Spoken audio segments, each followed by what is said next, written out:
Le Premier ministre, lors de sa conférence de presse sur les solutions économiques, stratégiques, dynamiques pour sortir la France de l'ornière, a intitulé sa conférence de presse par la plus belle antiphrase de toute l'histoire des antiphrases, « Un moment de vérité ».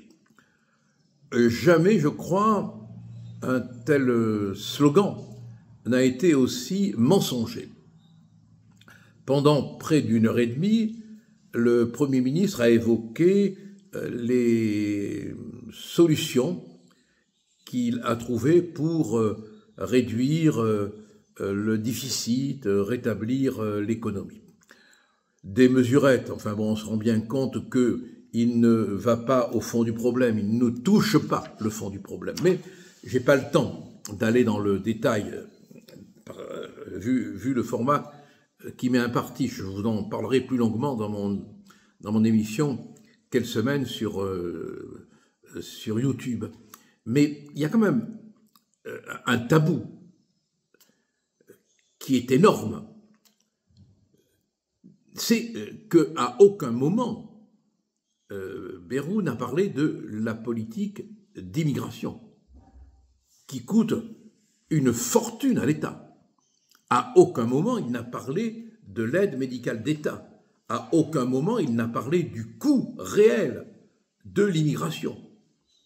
C'est un tabou français, alors que dans d'autres pays, on n'hésite pas à en parler, comme c'est le cas, par exemple, au Danemark. Personne n'a peur de dire à quel point la politique d'immigration coûte cher.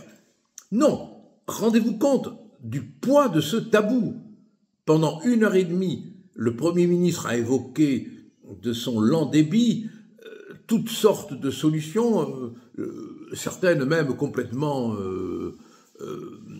déplacées. Bon, la suppression, par exemple, du lundi de Pâques comme jour férié, ou de la fête qui célèbre la victoire sur les nazis.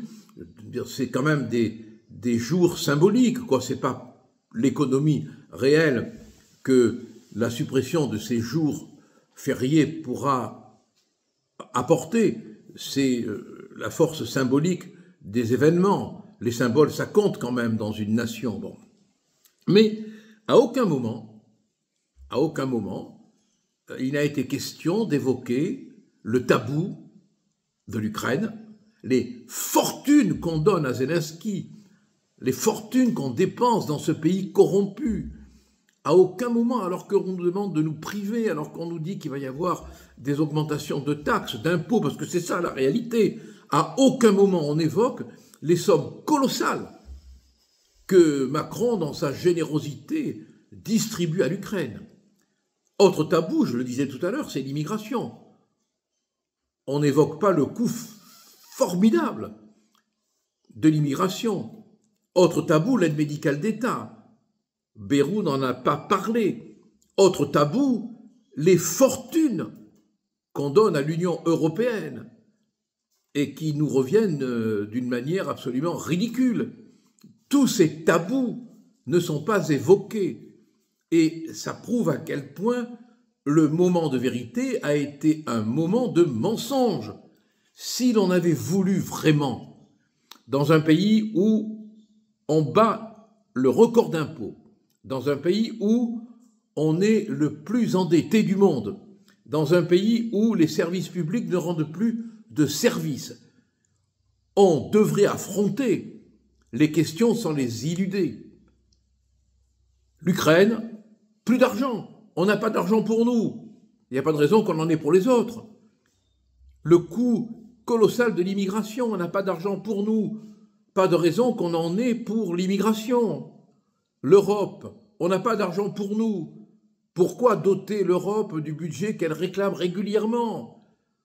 Et ainsi de suite. Qu'est-ce qu'on a à faire, par exemple, du Conseil économique et social?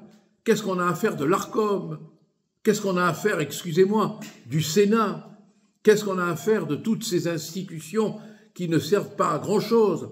Enfin, quand même, dans tout ce marasme, il y a quelqu'un qui doit être content, parce qu'il a du boulot. Ce quelqu'un, c'est une quelqu'une. c'est Najat Vallaud-Belkacem. Elle a trouvé un boulot à la Cour des comptes, sauf erreur de ma part, hein, à la Cour des comptes, oui. Voilà, elle a un travail. Bon, écoutez, Français et Françaises, prenez ce moment de vérité pour ce qu'il fut, un vrai et réel moment de mensonge.